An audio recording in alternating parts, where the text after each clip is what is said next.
Hey everyone, welcome to This Explainer. You know, it's actually kind of crazy when you think about it. We are constantly, and I mean constantly, obsessing over boomers and millennials. We dissect Gen Z like there's some fascinating new species we just discovered. But there's an entire generation that just exists right in the middle, barely mentioned and almost totally overlooked. Today, we're decoding the fascinating, entirely misunderstood psychology of the generation in the middle, Generation X. Okay, let's dive right into this. Culturally, we hyper-focus on the older and younger crowds, right?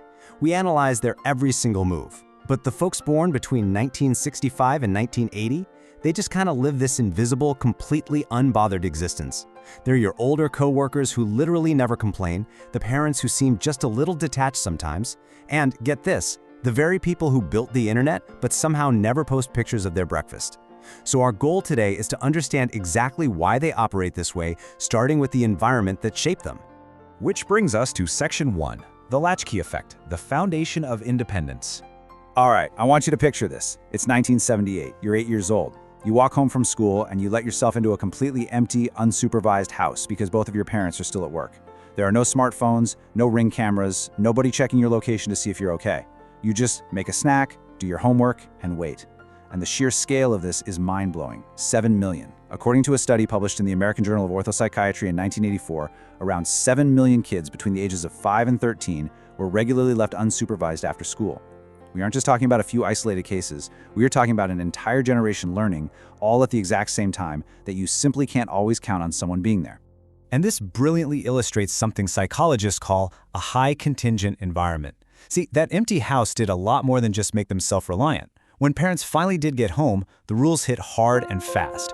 Nobody sat down and asked how you felt about it. If you stepped out of line, boom, you paid for it right then and there. Because they didn't have that emotional buffer, their brains were essentially rewired to always think 3 steps ahead. They had to predict consequences in real time. And honestly, that's exactly why their thought process totally baffles younger generations today. Moving on to Section 2, forging emotional armor, growing up fast.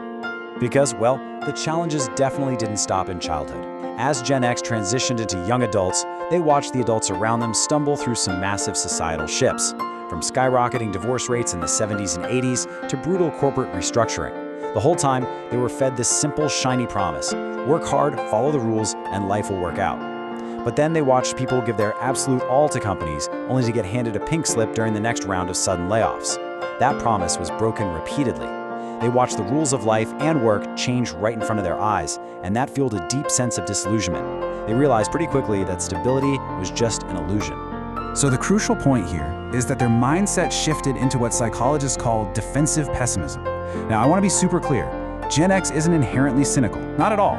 They just built up emotional armor. They lower their expectations and they anticipate negative outcomes because, frankly, that's exactly what kept happening to the adults around them. They'll cross their fingers for good things, sure, but deep down, they fully expect the rug to be pulled out from under them. To a psychologist, it's defensive pessimism. To a Gen Xer, hey, it's just being realistic. And this dual mindset was completely forged in the classroom too. Think about it. On one hand, kids are doing duck and cover drills under these flimsy wooden desks to somehow survive a nuclear war. And on the other hand, those very same teachers are insisting, oh, everything's fine, don't worry. Growing up in the shadow of the Cold War forced this generation to hold 2 completely clashing ideas in their heads at the exact same time. The result? They turned irony into a defensive shield. They learned to crack a joke, keep things at arm's length, and literally laugh off the apocalypse before it could sting. This brings us to Section 3, competence over corporate loyalty, the Gen X work ethic. Just consider their formative experiences.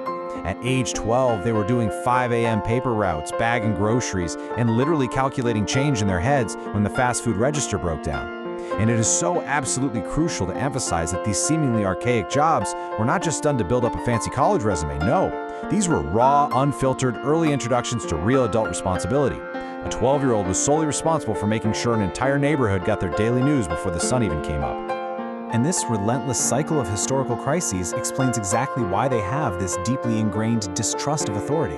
It's economic trauma, honestly. They watched supposedly competent authority figures totally fumble Watergate, Iran-Contra, and the AIDS crisis, and then the youngest Gen Xers graduated straight into the dot-com bubble bursting, while the oldest were finally hitting their career stride just in time for the 2008 financial crisis. So it's not some natural entrepreneurial spirit, it's survival. They learn the hard way that nothing lasts forever, making them incredibly prone to keeping multiple income streams going at all times. Because of all this, their relationship with authority is intensely complex. They have absolutely zero patience for someone sitting there with a fancy job title who clearly doesn't know what they're doing. But on the flip side, they will show fierce, unquestioning loyalty to actual, proven competence. They figured out early on that they can't control corporate layoffs, but you know what they can control? Being the absolute most valuable, highly skilled person in the room when those layoffs happen. Now, what's really interesting here is that there is a steep psychological cost to all of this independence. Research published in the Journal of Adult Development actually notes that Gen X reports significantly lower levels of seeking social support during stressful periods.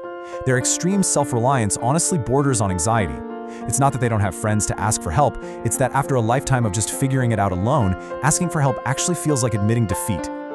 Next up, Section 4, the analog mindset, information, technology, and privacy.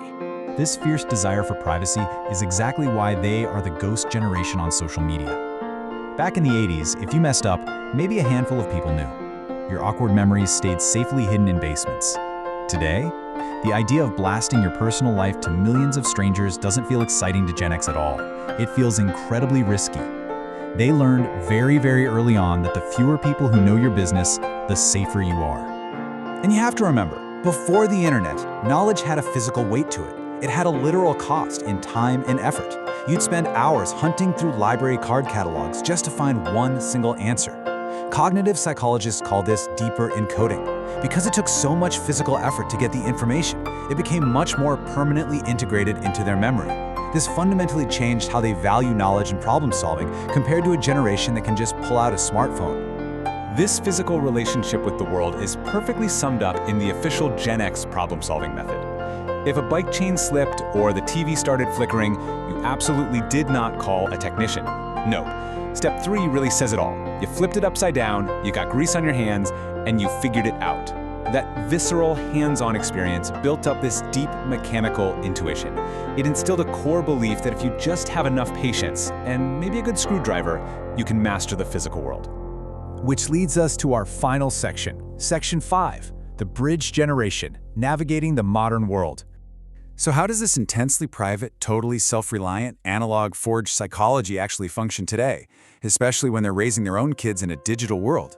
Honestly, there is a massive irony playing out right now. On one side, you have the Gen X upbringing, ignored, unsupervised, learning everything the hard way. And on the other side, you have their current approach as parents, constant supervision, zero privacy, the full-on helicopter model. Gen X is deliberately giving their kids the intense attention and safety that they never had. But secretly, they're terrified. They worry that by making their kids highly visible and constantly supervised, they might actually be making them vulnerable, dependent, and soft. They really do occupy this profoundly unique historical position. They are quite literally the last generation to understand what it means to be truly alone with your thoughts, the last to be completely, utterly bored, and the last to solve complex problems without just Googling the answer. They are the bridge.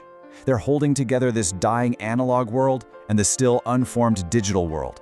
And, completely true to form, they are just there, doing the heavy lifting, holding the whole shebang together, and expecting absolutely zero recognition for it.